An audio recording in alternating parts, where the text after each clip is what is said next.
And I got it for her here at Prestige. Bring the whole family up to Stormy Mountain Brewing and local public house in historic downtown Chelan.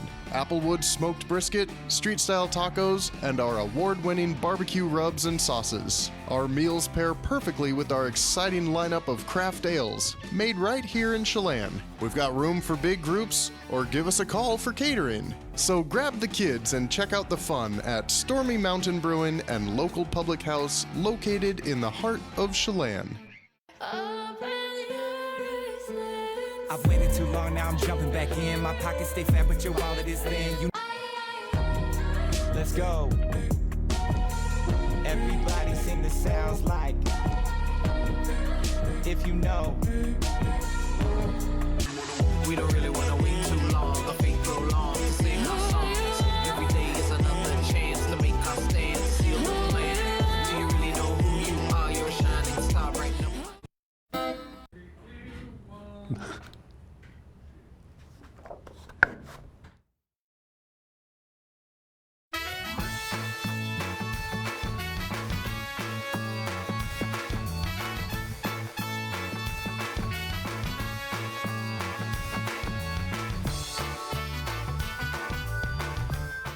Well, what do you think so far? Happy Tuesday, 15th day of August, 2023. I'm Dan Kuntz. This is Wake Up Wenatchee Valley. On this 15th day of August, it's going to be a hot one today. Now, yesterday at this time, when the show began, it was 68 degrees. Right now, it's 72. When I got up at 3:30 this morning, it was 77 degrees. So we're 4 degrees ahead of where we were at this time yesterday, and we got up to 101, one off the record. So you do the math, 105, 106, right around there for the afternoon high, and that would be a new record. Almost set a record yesterday. We're going to set a record today, there's no doubt about that, and distinct possibility we'll do it on Wednesday as well. The excessive heat warning continues until 11 o'clock on Thursday, so it's going to be very hot. But today is going to be the peak of the heat wave. We have quite a bit of weather to talk about. When we get to that segment, that'll lead off here in just a couple of minutes, plus news. In sports, the Mariners have lost 3 in a row in just heartbreaking fashion. They lost by 1 run to Baltimore on Saturday, lost by a run to Baltimore on Sunday, lost by a run to Kansas City yesterday on a walk-off bunt. Don't see that too often. That's a throwback, about 80 years. And we'll talk with Joel Norman, both during sports and during the back half of the program as we wrap up the Apple Sox very successful 2023 campaign. One more visit with Joel before he heads back east to wrap a nice big ribbon on the Apple Sox season. So we got a busy day today. Let's not waste any time. Let's get to it. You notice a little bit of haze out there. There are some fires not in the north central Washington area, but we're under that influence of that high pressure ridge. It spins around clockwise. It grabs all that smoke from up north and down in Oregon as well, and it spins it all the way out to the Idaho Panhandle, down into Oregon, and then right back up here again, which is why we have kind of hazy conditions right now. But I just checked the AQI index, and they say that the air quality of the Wenatchee is good. I'll take their word for it from the Wenatchee Heights camera, but you can see a little bit of haze to the north of us. In fact, let's go check out Rondo Rock. Now, this one's a little bit lower, so it doesn't look quite as hazy from Lake Aniat. There is no such designation of a Rondo Rock. It's not like that's just what we call the camera, because we have to call it something. Lake Aniat, quite placid. It looks like a lake, even though it's actually a reservoir of the dam. Up to Waterville we go. Up to Waterville, there we go, and where the wheat harvest is in full swing up there. I have no idea what direction that camera is pointing, but we are looking at, well, wheat, or what's left of it. Anyway, up on the Waterville Plateau. It's going to be a little breezy up there, by the way, folks. Heads up on that. And to the Mines Water Tower. We haven't used this one in a while, and there's a good look at the haze up Lake Chelan way. A lot of people will be dipping their toes into the lake with these very warm temperatures. Omak hit 107 yesterday. That's a new record for Omak for August 14th. Ephrata hit 103 yesterday. That tied the record high temperature for Ephrata for August 14th. Moses Lake got to 103 yesterday as well. We got into about 101, but we are going to be warmer than that today. So what's going on? I'll show you what's going on. That's what's going on. There's that big ridge of high pressure sitting right over the Pacific Northwest, and it's going to be hanging around for another 2.5 days or so, and so we really get some radiated heat. And very little relief. It's going to be just a little bit cooler, but not much, just like a couple of degrees tomorrow, and then a couple of degrees cooler than that on Thursday. It's going to be a gradual cool down. And again, we do have that excessive heat warning. Here's what it looks like graphically. If you live in the purple area, and the odds are if you're watching this show, you do, we do have that extreme heat, excessive heat warning going on for just about everybody. You have to go up into the higher elevations where it's slightly cooler, more shade, thinner air to get rid of the really hot temperatures, but it's hot anywhere you go in the Pacific Northwest. That's not going to change. What we're really concerned about is Thursday, because it's going to get windy. These are your peak wind gusts for Thursday, August 17th, and that, of course, will mean almost certainly with the forecast high Thursday of triple digits, you factor in the wind and the bone dry relative humidity, we're going to have a red flag warning. That's almost a lead pipe cinch on Thursday. So hopefully we get through this heat wave without any new wildfires. It's been a quiet season, knock on wood, so far, but that's obviously a concern. We see those winds as a low pressure ridge begins to work its way in on Thursday afternoon and Thursday evening. It's also going to cool us down, but it's going to pick up the wind. Those are wind gusts, by the way, not sustained winds. From the National Weather Service, here we go. 106 after our high of 101. That's going to be right in the bullseye. Our record high on this date, 101, set back in 2021, 2 years ago. We're going to blow by that without any real problems. 104 tomorrow, record high on Wednesday. The 16th is 103. Yeah, it was set back in 1967. So we're definitely going to get a new record high today. We could very well do it on Wednesday. Thursday, kind of hit and miss. The record high on Thursday is 104. That was set back in 2008. We're thinking about 102. Again, as we just showed you, it's going to be a little breezy on Thursday. As the low pressure ridge begins to encroach Thursday night, we'll see a couple of clouds, and then we finally get some relief from 102 to 92 on Friday. That's a big difference. Then we cool down to 90. Our normal high this time of the year is 87. We'll be back down to normal on Sunday, and maybe even a badly needed raindrop on Monday. We shall see. But again, record high temperature expected today. We're going to get that by about 4 or 5 degrees easily. Close to a record high if it's possible on Wednesday, perhaps not on Thursday, but we got 3 more days of this really hot stuff before we cool down. And boy, you don't have to be outside very long before it affects you, I can tell you that much. After a break, we'll have your headlines on this Tuesday. You're watching Wake Up in Wenatchee Valley on the Instant Live channel.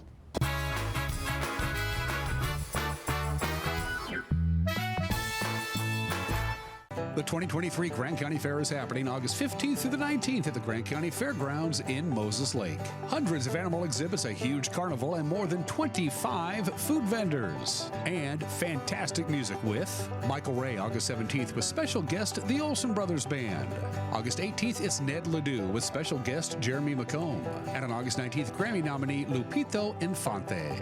It's Grant County's annual party. For more information, go to gcfairgrounds.com. Have you been to Boswell's Furniture lately? Yes, Boswell's has an expansive 2-story showroom filled with so many great choices for our living room, dining room, and bedroom. Did you know that Boswell sells directly from their store inventory, so we wouldn't have to wait to get our new furniture? Yes, plus Boswell's has free local delivery and complimentary design service to help us with the layout and fabric choices. No waiting and amazing customer service. I mean, why would we go anywhere else? Boswell's on Easy Street. It's closer than you think. I've waited too long, now I'm jumping back in. My pockets stay fat, but your wallet is thin. Let's go. Everybody sing the sounds like if you know. We don't really want to wait too long. The faith prolonged to sing our songs. Every day is another chance to make our stand, seal the plan. Do you really know who you are? You're a shining star right now. At Local Myth Pizza, we believe in real food, freshly prepared with only premium ingredients. Our cheeses are imported from Italy. Our sauces, dressings, and even our sausages are made in-house fresh daily. featuring Northwest craft beers and 30 Chelan Valley wines and ciders. Family fun and amazing food. Eat local, drink local, and be local at Local Myth Pizza. Come see why Sunset Magazine says you can't beat Local Myth Pizza.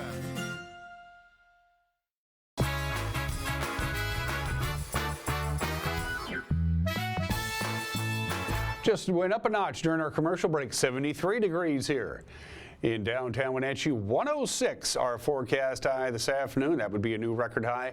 Chance of getting to record highs extend right into Thursday, and then we cool down just in time for the weekend. It's 9 minutes after the hour. Sentencing was delayed yesterday for the Chelan woman who helped her teenage daughter spread photocopied nude images of another teen on the campus of Eastmont Junior High. 48-year-old Amanda Sue Austin was facing a recommended 6-month jail term after she pled guilty to felony harassment, disclosing intimate images, and trespassing. But at her sentencing hearing yesterday, Douglas County Judge Brian Huber requested to see the images that Austin and her daughter placed around the school back in March of 2022, saying it's relevant to his sentencing decision. Austin distributed the photocopied images as part of a feud between her daughter and the teenage victim, but they were never entered as evidence in the case.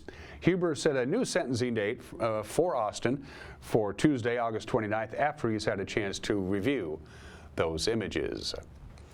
The pedestrian believed to have been killed in a hit-and-run accident out on the Malaga-Alcoa Highway has been identified. His name is Eduardo Santiago, 70 years old. He was found dead on the Malaga-Alcoa Highway near Stamilk Creek Road early Thursday of last week after he was struck by a vehicle that then drove away from the scene. Chelan County Coroner Wayne Harris says Santiago was homeless, and he was last known to reside in and around Locomotive Park in Wenatchee. He died of blunt force injuries from that accident, and Chelan County Sheriff's deputies are still looking for a blue Honda sedan that may have been involved. Harris says his office has not been able to reach Santiago's next of kin, so if you know or might know somebody who might know Santiago's family, you're asked to contact the coroner's office. The Wenatchee Valley's police tactical team is in line for a new heavy-duty emergency vehicle. The Wenatchee City Council voted on Thursday to pay the upfront cost on a $400,000 Bearcat armored vehicle. It'll replace the current military surplus MRAP that was used by the East Cascade SWAT team. That's a partnership between the Valley's 4 police agencies. 3/4 of the cost will be reimbursed within 90 days by Chelan and Douglas counties, as well as the city of East Wenatchee. Wenatchee Police Chief Steve Crown told the City Council the new vehicle should arrive in about a year. Moving forward, I think that this has got far better capabilities in technology. It provides ample protection for our team, similar to what the military vehicles do, but certainly more in line with what local law enforcement needs. Chelan County commissioners doled out about $1.1 million in 6 different municipal and affordable housing projects last week. The grants come from the Cascade Public Infrastructure Fund that was created to help finance public projects that help the retention of businesses, jobs, and permanently affordable housing. The amounts range from $30,000 to $350,000. The project includes 31-unit affordable workforce housing project in Leavenworth and the development of 8 attainable units or cottages on 9th Street here in Wenatchee. Others include the relocation of a sewer main line on the North Wenatchee area and improvements to the water line, stormwater drainage system, and roads at the port-owned Cashmere Mill site. The grant program, which is in its 3rd year, is funded by the Rural Counties Tax. That's the sales and use tax for public facilities in rural areas. A cheerful crowd gathered at Met Hall Park on Saturday to mark the end of the cherry harvest. A lot of the attendees worked the cherry harvest. It's long, hot days, of course, of picking cherries. The festival, which was put together by the Parque Padrinas group, was held in honor of their hard work. They had music, they had food vendors, they had a talent show, and lots of cherry-themed competitions. We had a chance to catch up with committee member Juan Suarez about the End of Harvest Festival. Alabío, alabao, alabim, bomba, Cherry Festival, the Cherry Festival, rah, rah, rah, woo!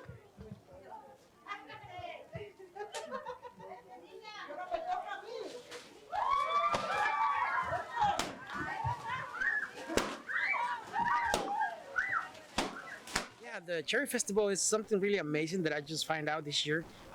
It's been going on for 4 years now, but it's to celebrate people who worked with the cherry, since it's to give them the importance of the cherry season, because we know it's very important for the economy, but we also want to thank everybody for doing all the hard job that they do, and it's just important. So we want them to feel proud of what they've done, and keep them motivated to keep doing it, because we need it and we love it. We've been having a lot of different things going on. We had a kids talent show at the beginning. We also had some games that I personally enjoy a lot, because we had male and female and kids and everybody participating, and they were having some fun. Like they were eating cherries, see who can eat more cherries in a minute. We also had a contest of people like having a spoon in their mouth, like carrying one cherry on the top and trying to make it to the end, and it seems like everybody's having fun. Oh, yeah. Right next to this cherry.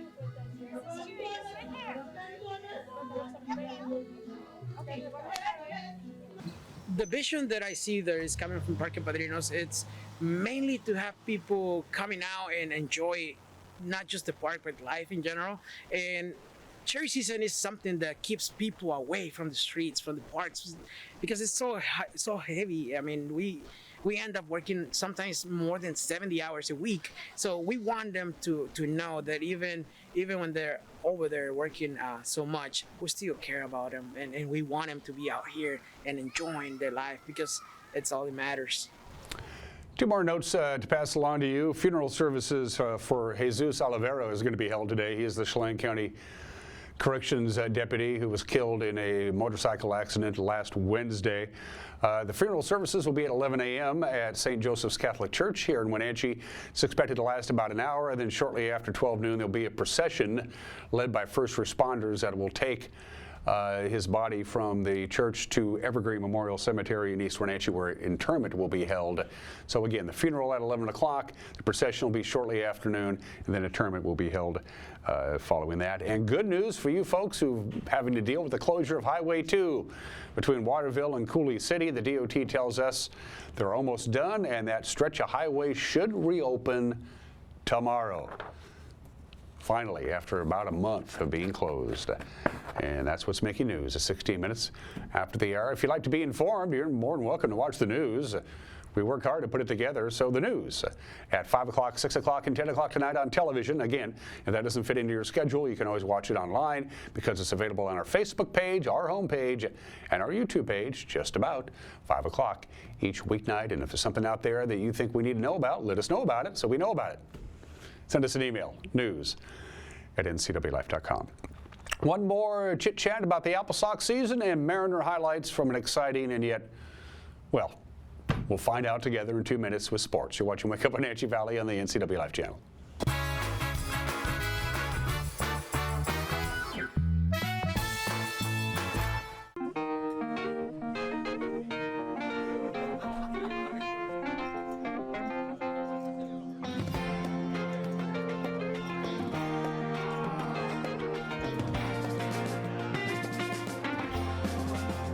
The Clearwater Saloon and Casino has the best Vegas-style games in East Wenatchee. Come enjoy yourself and discover the nightly action. Win big and meet new friends at the Clearwater Saloon and Casino.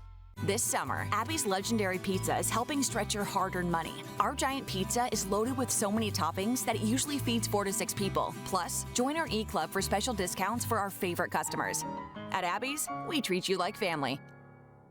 Abby's knows what our customers like, and it's not pear and arugula. That's why we're offering a special price on this pizza loaded with 2 of your favorite meat toppings, Canadian bacon and beef. And if you want, we'll add some delicious fresh summer tomatoes too. Order now at abbys.com.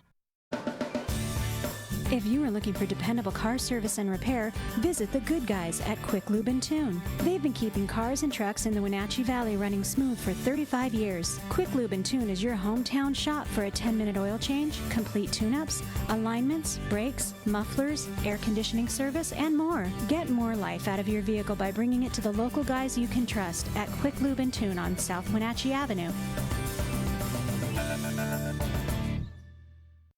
I chose a career at Confluence South because I wanted to help people, and I knew there would be opportunities for growth. I started as a medical assistant, but quickly advanced in my career. I received 5 promotions in only 7 years, 3 of those in management roles. Most organizations don't offer that type of growth. Now, as a career pathway coordinator, I let everyone know. Come join Confluence Health. Come grow with us.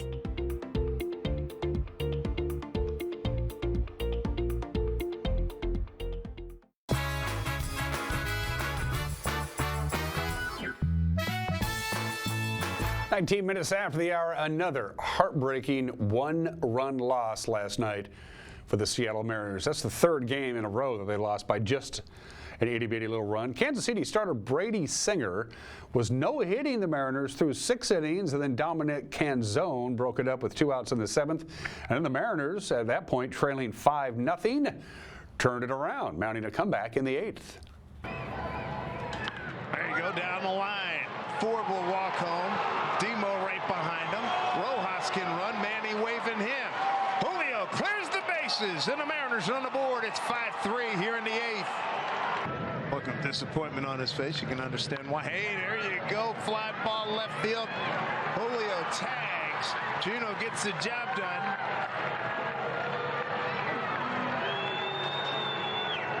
5-4. Another 0-2. Up the middle into center field. Teoscar's coming home. Josh Rojas down to his final strike tonight. He ties this game in the 9th inning as the Mariners have come roaring back over the final 2 frames. Hard hit, and it's into left field. Julio comes through in the 9th inning with 2 outs, and he has put the Mariners in front. It's a 6-5 Mariners lead. Up the middle and into center field. And Bobby Witt Jr. has 4 hits tonight. Bobby goes. Massey lines it to right field. And Bobby keeps going. 1st and 3rd and nobody out. Massey showing why his skipper keeps hitting him in that 3rd spot. So the tying runs at 3rd. Samad Taylor running for Massey as the winning run at 1st. There he goes. And the pitch is outside. And now the winning run is at 2nd base, and it's 3-2 on Salvi. Yep. Just a matter of time before he is able to get in there. And Salvi lines it to center field. Rodriguez gets behind it. He'll play it to 3rd. The tying run is scored, and Taylor is safe.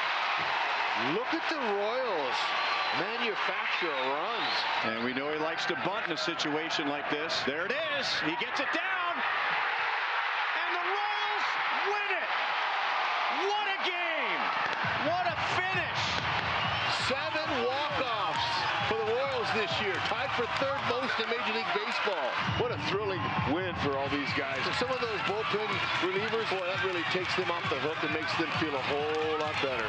Manager Scott Service said, yeah, Brady Singer of Kansas City pitched really well. In the meantime, Logan Gilbert didn't. Singer threw the ball really good. You know, he was on top of his game tonight, and obviously we didn't do anything against him at all until we got a little traction there in the 7th, but, or in the 8th inning, actually. You know, it was, you know, heck of a comeback by our guys, you know, like down and out, and didn't have a whole lot going offensively, but our guys don't quit, you know, and a testament to them, and, you know, you find a way to get ahead and get the lead, but, you know, they came back, got some big hits there at the end to obviously, you know, to pull it out. I think, you know, Logan tonight, you know, really, you know, tough to get into the game. I mean, he made a mistake to Salvador Perez, obviously, the 3-run homer, and then, you know, I thought he settled down after that. You know, pitch count was up high. You're hoping to get 5 innings out of him. You know, it didn't happen tonight. Uncharacteristic of Logan. He usually gets into his game, even if it is a little bit rough in the 1st, and, you know, he struggled tonight. Deep counts, a lot of pitches early. Just wasn't typical Logan. Julio Rodriguez had a good night. He had 4 RBIs. Josh Rojas, 2 for 4, including driving in that game-tying run in the 9th. The Mariners are trying to snap their 3-game losing streak tonight. 5:10 on Root Sports Northwest. To the Les Schwab American League West scoreboard, Miami hit back-to-back home runs in the bottom of the 8th to break open a 1-run game. They beat the Astros 5-1. Paul Goldschmidt's 2-run home run in the 5th inning put the Cardinals on top, and they would go on to beat Oakland. The final there was 7-5. And Marcus Semien had a 3-run home run, drove in 5 as the Rangers blew out the Angels 12-0. So Texas's lead now in the West is 3.5 games. For the 7th straight time, the Corvallis Knights are the West Coast League champions. They should just give them the trophy, make a new one. Corvallis shut out Victoria 5-0 for the title last night at Goss Stadium. Ethan Hott started the scoring in the second. He had an RBI base hit. Then he capped the scoring in the 7th with another RBI base hit. Merritt Jones pitched 5 1/3 shutout innings with 9 strikeouts for the win. For the Knights, it's their 10th West Coast League title and their 7th in a row. And now that summer collegiate baseball season is officially over, it's time to reflect on the year that was for the Wenatchee Apple Sox. I visited one more time with Stormman Joel Norman, who says the Apple Sox are already looking forward to next year.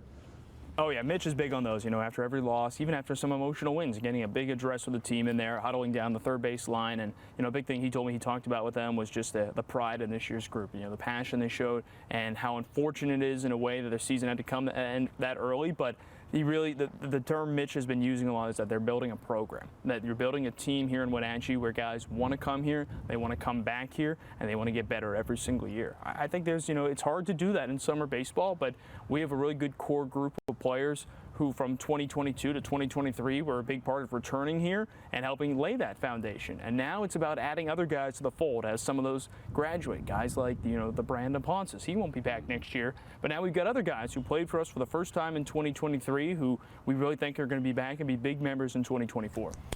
If there's one guy that stood out this year, according to Joel Norman, it was Frankie Carney. Say Frankie Carney for one. I think it would be a shame and a really poor decision if he's not named an all West Coast League first team member. That's a no-brainer. Exactly. He's going to make it. Yeah. On Tuesday night, it was Victoria and Wenatchee here, and I was saying during one of his at-bats, I said there's 2 guys on the field. There shouldn't be a question about them being all WCL, and that was Hudson Shoup at short for Victoria from Gonzaga, and then Carney from UC Irvine for the Apple Sox. Top 3 in batting average for both of them. Carney ended the regular season on a 16-game hitting streak, extended it to 17 on Tuesday. Now, the game on Wednesday, Dan, this was the first time since the beginning of July that he didn't have a hit in a game he started. That's how good that guy was this summer. And he was the straw that stirred the drink for the Apple Sox offense all summer long, getting on base, trying to wreak havoc on the base paths. And he made some mistakes on the base paths, but he learned, he got better, and it was just such a great year for a guy who had to be so hungry to be here. Anytime you redshirt anywhere, whether it's a Division I university, whether you're injured at your junior college, you're so hungry and ready to go. And, we had 2 players from UC Irvine who had both redshirted this spring. One of them, it didn't quite work out. He just, he never made the adjustments. He was out of here pretty quickly. The other one was Frankie Carney. Came in and he made the most of his opportunity and was just, we were so proud of the work that he did this summer. And finally, today we get to say goodbye to our good friend, my good friend, Uncle Ernie. Uncle Ernie Rodriguez, of course, passed away peacefully 1 month ago. He had a long battle with an extended illness. Ernie, of course, a longtime broadcaster, a cohort of mine. He spent 15-plus seasons as the PA announcer for the Wenatchee Wild. So we're going to be celebrating Uncle Ernie's life. It'll be held today at the VIP Lounge on the 2nd floor of the town Toyota Center. And that's sports at 27 minutes after the hour. For the obscure holiday I could have chosen, but didn't, National Lemon Meringue Pie Day, which maybe I should have. I love lemon meringue pie. It's National Leathercraft Day. For you folks who live in Liechtenstein, and there's a lot of you out there, I know who watch the show via the World Wide Web, it's your national day today in Liechtenstein. But no, today is National Relaxation Day. They think the genesis, the origin of National Relaxation Day goes back to a holiday in the United Kingdom called Slackers Day, which has been around for over 2 decades, and somehow it morphed its way over here to the States and became National Relaxation Day. I think we all know relaxation is good for you. I was reading the other day on a study that if you practice meditation for a 3-month period consistently, you will lower your blood pressure. So if you're on blood pressure medication, you don't even have to take it anymore if you just meditate. That's not bad over a 3-month period. Of course, we all know relaxation leads to better mental health. This is all proven. Relaxation improves your memory, they tell us. Obviously improves your mood. It's good for your health. It's good for your immune system. It actually increases productivity. Now, I think that's counterintuitive. How can relaxing help your productivity? But by shutting down your brain and doing something else with a little downtime, you're more apt to accomplish more at work after that. So I'm told. I'm not an expert, but I am good at relaxing. Happy National Relaxation Day. Today, it's on August 15th because it's on the internet, and if it's on the internet, it has to be true. Today in history, 84 years ago today, at Grauman's Chinese Theater in Los Angeles, California, The Wizard of Oz premieres August 15th, 1939, 84 years ago today. In its initial theatrical run for MGM, it actually lost money. It was a very expensive movie to make. Of course, we're also in the Depression, and that didn't help much. Not a lot of people could afford to go to the movies. So yeah, in its initial theatrical run in the late 30s and early 40s, they didn't make their money back. But then they would re-release it again in theaters in the 40s and the 50s and the 60s, and then of course it was on television, and it got huge ratings. So if you count the theatrical releases, television viewership, and home video viewership, you add all those things up, and The Wizard of Oz is the most watched movie ever. I don't know anybody who hasn't seen The Wizard of Oz. Well, you could go to your theater and watch it on this date in 1939. 61 years ago today, August 15th, 1962, the day before, the Beatles decided to fire their drummer, Pete Best. That was the one missing link, a decent drummer. Pete Best was passable, but he wasn't nearly as good as John, Paul, and George, and they knew it. They decided to fire Pete Best when they needed the drummer, and they decided Ringo Starr, Richard Starkey, would be just about perfect. They had played with Ringo before as a fill-in their days of Hamburg, Germany. And so John and Paul drove from Liverpool to Skegness. That's where Rory Storm and the Hurricanes were playing. Ringo was the drummer for Rory Storm and the Hurricanes. And they said, how much you making? How much is Rory paying you? He goes, I get $20 a week. And Paul and John said, we'll give you $25 a week. And oh, by the way, we have a record contract too. We're going to make records, which was everybody's dream. And Ringo shaved off his beard, signed on the dotted line, and the next day he was in the Beatles. Smart move, Ringo. Speaking of the Beatles, 58 years ago today, it was a Sunday night, a muggy, hot Sunday night in Queens, New York, August 15th, 1965. The Beatles played to 60,000 people at Shea Stadium in Flushing, New York, the beginning of Arena Rock. There had never been a rock and roll concert anywhere near this size until the Beatles played. They were paid $160,000 for their performance. That comes out to $100 for each second they were on the stage. They played for about 35 minutes. Of course, the crowd was huge. They set up the stage at second base. They did their best with the in-house PA system, and they brought in their own system. Nobody could hear anything. It was just screaming people for 35 minutes. The Beatles at Shea Stadium, a rock and roll landmark, 58 years ago today. Speaking of rock and roll landmarks, August 15th, 1969, it's underway. The Woodstock Music and Arts Fair in upstate New York on Max Yasgur's farm. Few people showed up. One of the things that people don't know about, it's supposed to be Friday, Saturday, Sunday, 15th, 16th, and 17th of August 1969. It actually spilled into Monday. On Sunday night, it rained, and on Monday morning, almost everybody left. So when Jimi Hendrix played his famous rendition of the Star-Spangled Banner, which closed out the festival on Monday, there was only about 50,000 people left. They're probably glad they stayed. Woodstock opened on this date in 1969. And North Korea, they got to do this. 8 years ago, August 15th, 2015, North Korea decides to create their own time by moving their clock back a half an hour. Just to be different, they moved their clock back a half an hour. It lasted for 3 years, and then somebody in the higher up said this is stupid, and they went back to regular time. Let's do some birthdays, shall we? Napoleon Bonaparte, the undisputed ruler of France by the time he was 30.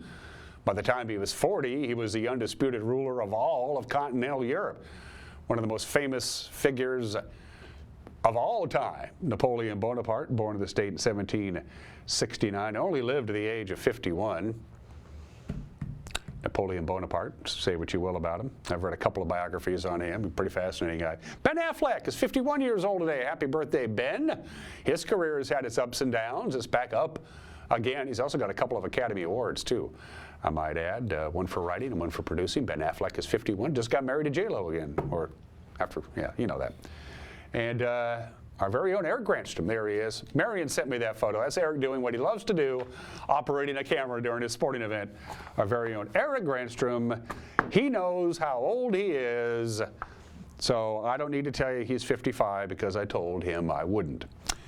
It's 34 minutes after the hour. Going to take a break. Mike McNaughty has an opinion, and then we talk one last time with our good buddy, the voice of the Apple Sox, Storm, Joel Norman. They had a great year this year. We'll wrap up the 2023 campaign and talk about what's next for the Apple Sox with Joel when we come back. You're watching Wake Up Wenatchee Valley on the NCW Live channel.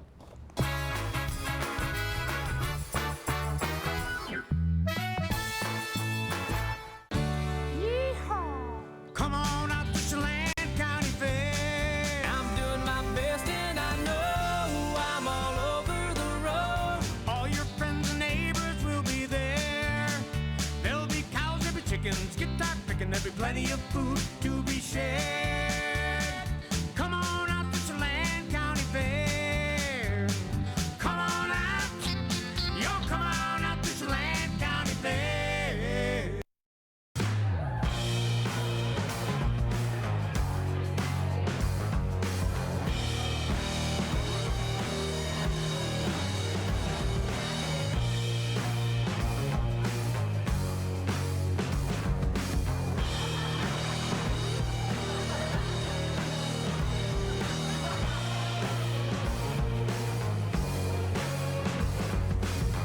Check out clubcrowcashmere.com for upcoming events and tickets. At Washington Trust Bank, can't is a four-letter word. I think I'll sell my veggies at the market. Do you even remember to water the house plants? I do this? You can do this. Hey, we need to build a home office. We're adding another bathroom. I think I'll study programming. Bro, you even connect your phone to Bluetooth. We believe you can do whatever you set your mind to, and we'll help you get there. Washington Trust Bank, privately owned, locally invested.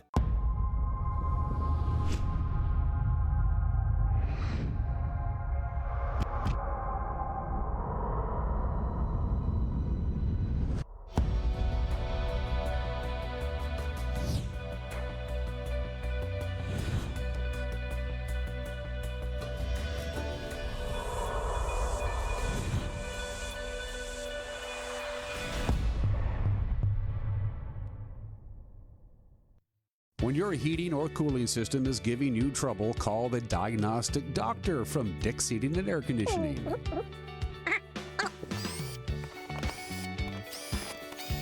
Here's the culprit right here. All joking aside, when you call Dick's, you're calling 35 years of experience at customer service right here in the Wenatchee Valley. Dick's strongly believes in repairing before replacing, and they service all major brands of HVAC units.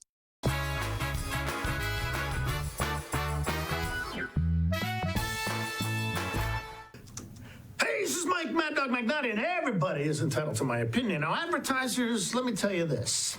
If you start your radio ad with some fast-talking auction-type guy giving the required legal disclaimer at the beginning of the ad instead of at the end, what I hear is we got something to hide. Yeah, you know what I'm talking about. A radio ad that starts with, use of this product may cause arthritis, heartburn, and suddenly death, and that goes on the slower voice that tells you how great their product is. Now, I ain't buying it. No how, no way. If you start your ad with some fast-talking guy with the legal disclaimer at the beginning, I don't think so. This is Mike Mad Dog McNaughty, and that's my opinion.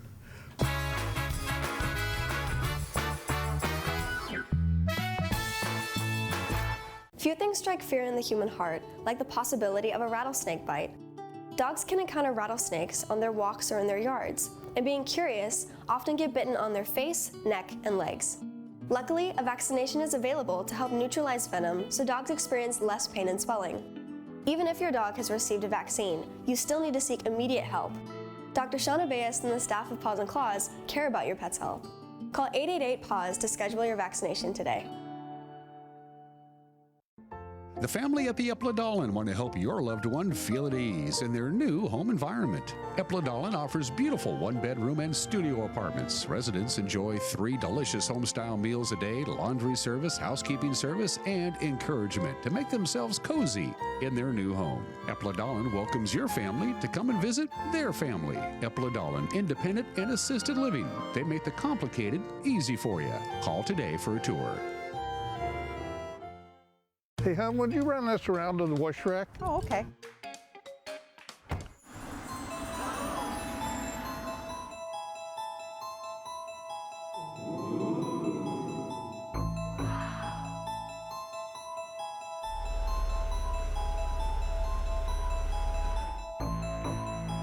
Hey, hon, what happened? They shrunk the truck. The all-new midsize Canyon is now available at Sangster Motors. Hi everybody, Dan Kuntz alongside Jesse Coble from Alpine Air. We're switching from the cold of winter to the heat of summer. That can put a lot of stress in your HVAC unit. Yeah, it really can, Dan.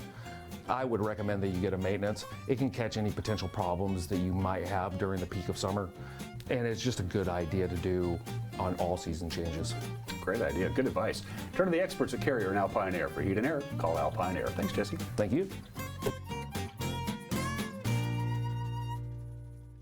Transform your windows with a variety of colors and styles like the Allure Transitional Window Covering by Lafayette Interior Fashions. Hi, this is Darren with Mini Blinds and More. We can install the latest and greatest in technology to open and close your blinds with only a touch of a button. From the largest windows in your home to room darkening shades for the bedroom. From stylish shades for your entertainment room to custom blinds for those hard-to-fit places. We have a solution for all of your window covering needs. We offer a variety of window coverings from Lafayette Interior Fashions. Call us today. We are Mini Blinds and More, your local blind store.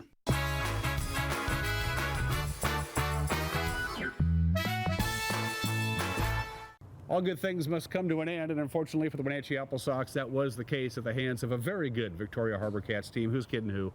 They're a good bunch. Apple Sox season comes to an end. But Joel Norman, as we wrap up the 2023 campaign, thinking about this, now last year's team made it deeper into the playoffs than this year's team, but dollars to donuts, in my opinion, this year's team, the 2023 edition of the Apple Sox, was actually a superior team across the board almost. I think they were better than last year's team, even though they didn't go as far as in the playoffs. It's funny how one year to the next things can change so much. I've been telling people that a lot the last few days, Dan. It was 2022, the Apple Sox finished at 500, 27-27, 15-12 in the second half.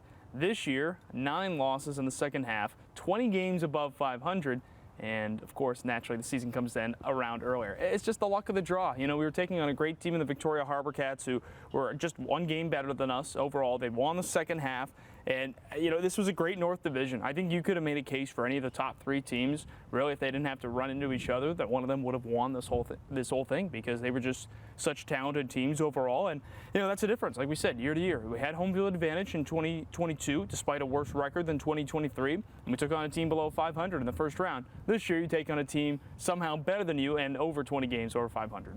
They were good. I mean, Victoria's good. It was a legitimate 2-game loss. It just happens. That's the nature of the beast in the world of baseball. But I am totally sold on the new expanded playoff. I was a little skeptical last year when they said we're going to branch it out, we're going to have more teams in another round, that kind of deal. I thought, well, I don't know. Yeah.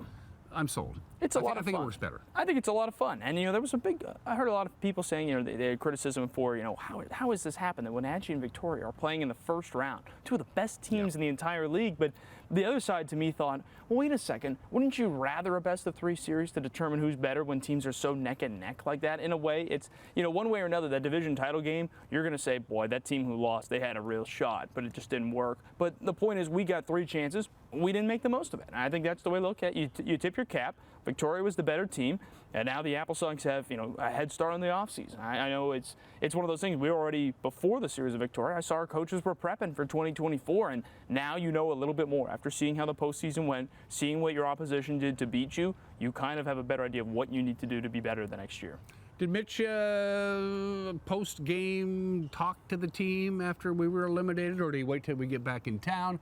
Talk about Mitch's address to the team, if in fact he did that at all. Absolutely. When the season came over. Talk about that. Oh yeah, Mitch is big on those, you know, after every loss, even after some emotional wins, getting a big address with the team in there, huddling down the third base line. And, you know, a big thing he told me he talked about with them was just the pride in this year's group, you know, the passion they showed and how unfortunate it is in a way that their season had to come to end that early. But the term Mitch has been using a lot is that they're building a program, that you're building a team here in Wenatchee where guys want to come here, they want to come back here, and they want to get better every single year. I think there's, it's hard to do that in summer baseball, but we have a really good core group of players who from 2022 to 2023 were a big part of returning here and helping lay that foundation. And now it's about adding other guys to the fold as some of those graduate guys like, the Brandon Ponces. He won't be back next year. But now we've got other guys who played for us for the first time in 2023 who we really think are going to be back and be big members in 2024. And there's the guys who, again, as you mentioned, age out, but they're going to go back home to California, wherever home may be, and they're going to say, I had a great time in Wenatchee playing for the Apple Sox. It's a great community. They support the team, and that has a residual effect for future recruiting when Mitch is trying to build a roster each year. Word gets out in the baseball community, this is a cool place to play. No doubt about that. Mitch always says that our players are our biggest recruiters. They go back and maybe you're wearing one of your cool Apple Sox hats from the summer and a guy goes, who the heck is that? And then you say, oh, that's Wenatchee, Washington. Had never heard of the place before this summer, but we played there and had a great time. And then maybe that guy's reaching out to Mitch or talking to his own head coach at school and saying, hey, maybe that'd be a good fit for me as well. And that's something we're counting on. And we're hoping that a lot of guys, and I'm certain of it, a team that went over 500, played for Mitch Darlington like this, I'm certain these guys are going back to school saying, I had such a great time playing for the Apple Sox, and I'd love to be back there if possible. I hate to single people out, so I'm going to let Joel do that as we wrap up the season. A number of players really stood out. Nobody bad, everybody good, some really good. Yeah. Some of the players from this year's Apple Sox team that deserve some special mention. You got to see more games than I do. I'll let you handle that. Well, I'll say Frankie Carney for one. I think it would be a shame and a really poor decision if he's not named an all West Coast League first team member. That's a no-brainer. Exactly. He's going to make it. Yeah. Tuesday night it was Victoria and Wenatchee here, and I was saying during one of his at-bats, I said there's two guys on the field. There shouldn't be a question about them being all WCL, and that was Hudson Shoup at short for Victoria from Gonzaga, and then Carney from UC Irvine for the Apple Sox. Top 3 in batting average for both of them. Carney ended the regular season on a 16-game hitting streak, extended it to 17 on Tuesday. Now, the game on Wednesday, Dan, this was the first time since the beginning of July that he didn't have a hit in a game he started. That's how good that guy was this summer. And he was the straw that stirred the drink for the Apple Sox offense all summer long, getting on base, trying to wreak havoc on the base paths. And he made some mistakes on the base paths, but he learned, he got better, and it was just such a great year for a guy who had to be so hungry to be here. Anytime you redshirt anywhere, whether it's a Division I university, whether you're injured at your junior college, you're so hungry and ready to go. And, we had 2 players from UC Irvine who had both redshirted this spring. One of them, it didn't quite work out. He just, he never made the adjustments. He was out of here pretty quickly. The other one was Frankie Carney. Came in and he made the most of his opportunity, and was just, we were so proud of the work that he did this summer. I'll shout out Carson Oland as well. I was so impressed by the adjustments that he made over the month of July. He got eaten up in June, and it was a daily discussion, I remember, with the coaching staff of where do we put him in the lineup? How do we find ways to let him work out of this? Because he's struggling, and we're winning right now, and we need him to be a big part of this because we know that he can be. And Carson made those adjustments in July. And I think so often, Dan, and we've talked about this before, for these incoming freshmen, it's really just about getting some games under your belt, understanding how college pitching works and what you need to do to be ready on a day in and day out basis. And who's kidding who? How many guys are jumping into playing every day and getting prepared for that immediately? It takes time, and Carson was so impressive defensively at the plate as a switch hitter who could hit for average, hit for power, stole a few bags in there as well. Really, really fun player to watch. And, if it were possible, we would love to have him back, of course, as well next year. And Carson made those adjustments on his own. He knew he was slumping, and he didn't go to a coach and say, I have no idea what I'm doing. Let's break my swing down and start all over again. He figured it out on his own, and that's what you want to see. Oh, absolutely. Yeah. I think the thing that impressed me the most about him, Dan, was I remember one game in Port Angeles. He was really at his worst of his struggles, and it was right after this he kind of turned it around. And, it's rare when a switch hitter bats from the same side against this as the pitcher, but he did that for a game. And I asked him about it after. I said, you went righty against the right-hander? And he said, I've just been feeling more comfortable from the right side, and I just wanted to try that. Didn't get any hits doing it, but something changed with his mindset afterwards, because that was right when he got on a groove. And maybe it was just something like that. Maybe it didn't work in that instance, but it was a reminder for himself to say, I've got to do what's comfortable for me. And the few base running mistakes that Frankie made were the kind that the coach wants to see. The kind of base running mistakes that drives any coach nuts is when they don't take an extra base when they should. depending on the situation. His mistakes were he was a little too aggressive. He was trying to take the extra base win, but that's the kind of mistake a coach wants to see a player make. If he's going to make base running mistakes, that's the kind you want to do. One of the things I love with Frankie Carney was just he wore his emotion on his sleeves. The way he was dancing in the box when there were, close pitches, you could tell whether he disagreed or he thought, boy, that was close, I might have gotten lucky. You knew exactly what that guy was thinking at all times. And I thought, and Apple Sox fans did really, enjoy that as well. I think fans love seeing a guy who has that emotion, but does it in a way where they're not really disrespecting the game. I think Frankie was such a good combination of I'm excited, I'm trying to make a difference, and I'm living and dying with every single plate appearance, and that was so fun to watch with him over here. I admired his passion, but also his respect for the game over the course of the year as well. And game one of the Victoria series, when he was thrown out at home plate, it was granted a great relay throw, but the catcher blocked the plate. He should have been called safe. Carney made his peace with it, and he got, he got a little jolly, but then he walked off because we know we need him. That's the kind of intensity that you want. Oh, absolutely. And you go back to that game Tuesday, Dan. I think it's easy to say there were a couple plays we weren't sure on. They could have gone the other way, but hey, that's playoff baseball. You can look at it on paper and you can say the Apple Sox were swept, and that's absolutely true. There were a couple of chances to change the momentum of game number one as well, and we just couldn't quite do it. I look at that double play ball in the first inning. That was a bang-bang play, really close call. If that's called safe at first, Frankie would also have scored in the first inning. So it's interesting. It's 2 times with him on the base path where if he scores, we're thinking this is a different ball game. But hey, that's playoff baseball. And that's where, again, I tip my cap to Victoria. Both teams on game 2 on Wednesday were being scoreless through the first 5. Victoria was no hit through the first 5.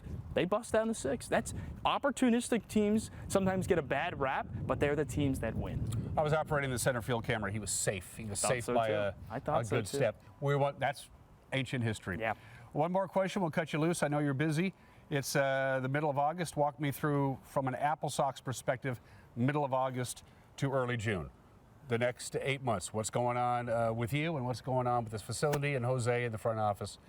You guys just don't head off to the beach in your pina coladas and your hammocks. You've still got work to do. A lot of work to do, and right now it's a big part of that. It's right now, you can kind of see it behind us. A lot of the park looks a little different from how it has over the course of the year, and you begin taking down the signs for the Apple Sox at the ballpark. We clean up our gear. The team got back in right after the game from Wednesday. They got in on Thursday, cleaned up the dugout, guys handed in their jerseys. By the time this is going to air here, Dan, our players are, I'd say, about 99% out of town. Like, they're off home, getting ready for college. Some at college already, and it's such a sad way for the season to end because you have so many memories over the course of the year, so many different relationships you form with people, and just all unfortunately kind of comes to an end like that. But for the Apple Sox, the big thing we push, which we do for the majority of the year, is we say season tickets are now on sale for 2024. So if anyone's interested in buying those, I always say give us a call, 509-665-6900.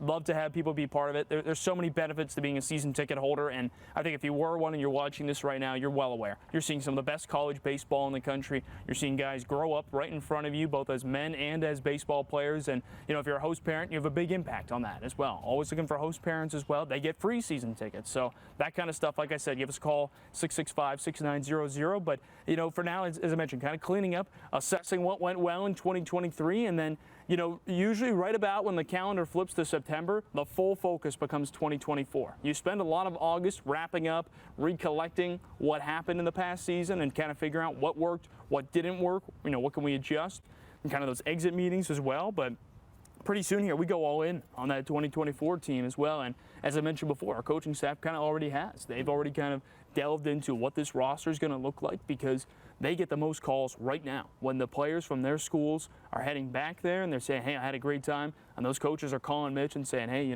heard great stuff. We want to place this guy here this spring as well. Well, and this guy finally, after working basically 93 days in a row without really a day off, he gets some time off. You're going to head back east.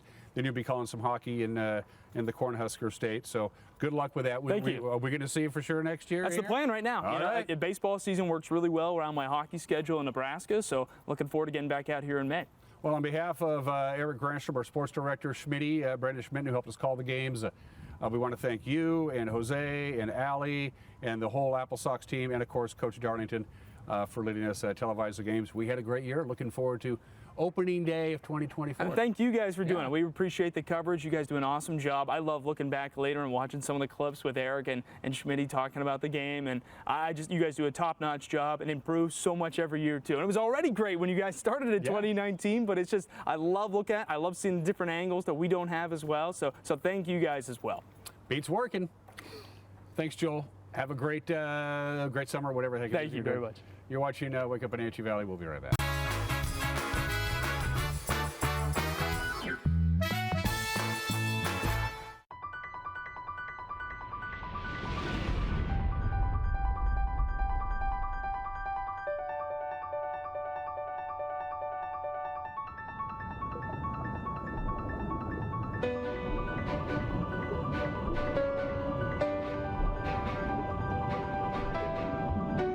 Come see how very different you will feel in your Bullfrog Spa.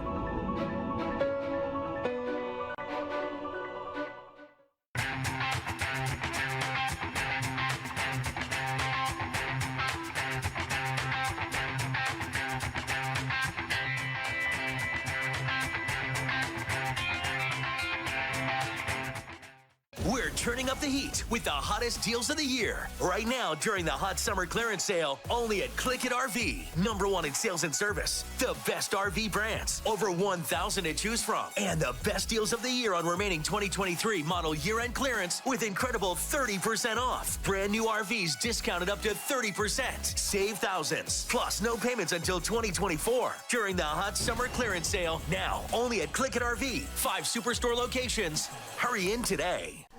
Shoot, I think I left my keys in the kitchen. Can you grab them? Yep.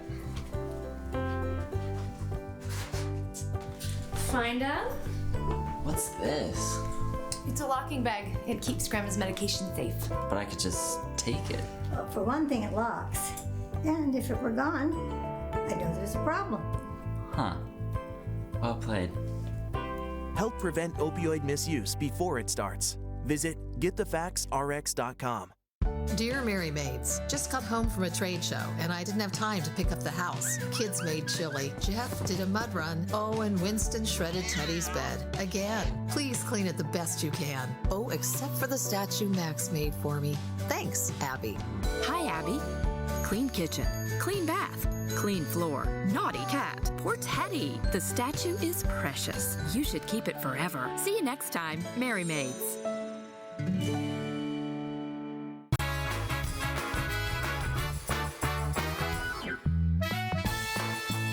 All right, getting ready to wrap up this Tuesday edition of Wake Up Wenatchee Valley. We have a little time. We'll do one more quick trip around north central Washington and the Wenatchee Valley with our cameras from around north central Washington and the Wenatchee Valley. A little hazy out there, some smoke from the area fires trapped by the ridge of high pressure, but we're still good as far as air quality is concerned as we look out over the Wenatchee Valley from the tip of Wenatchee Heights.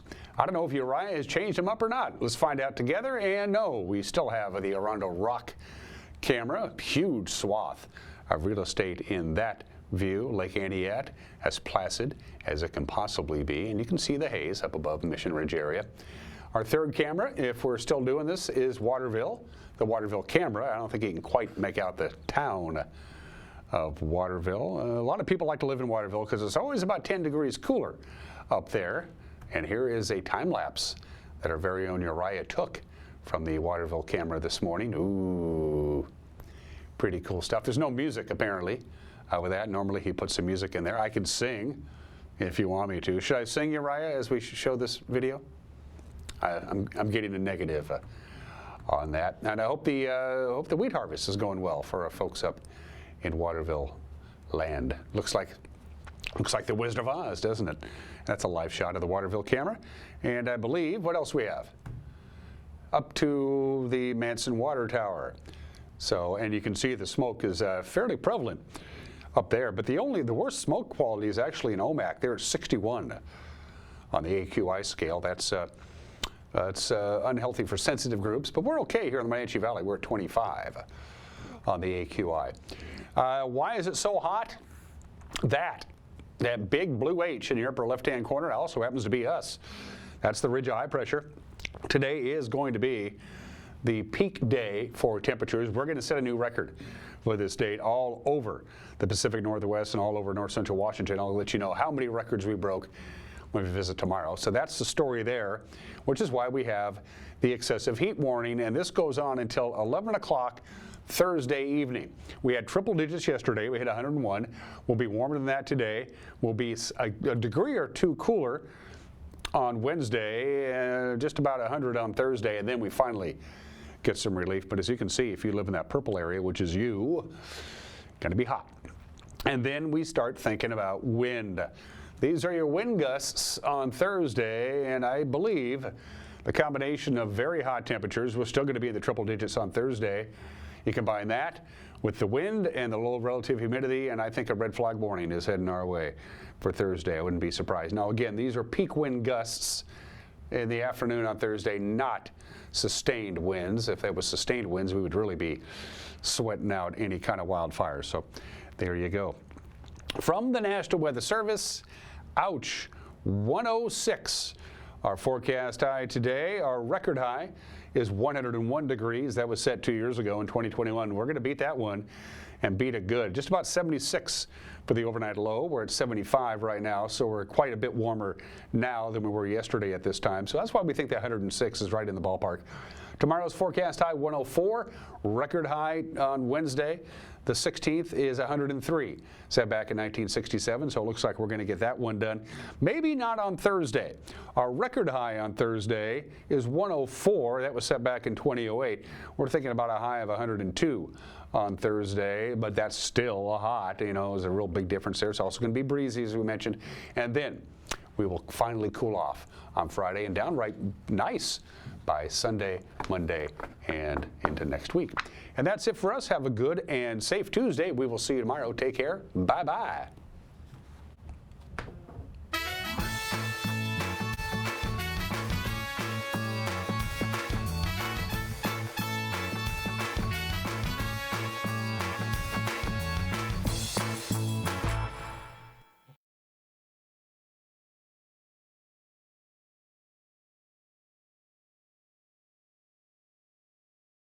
Icon.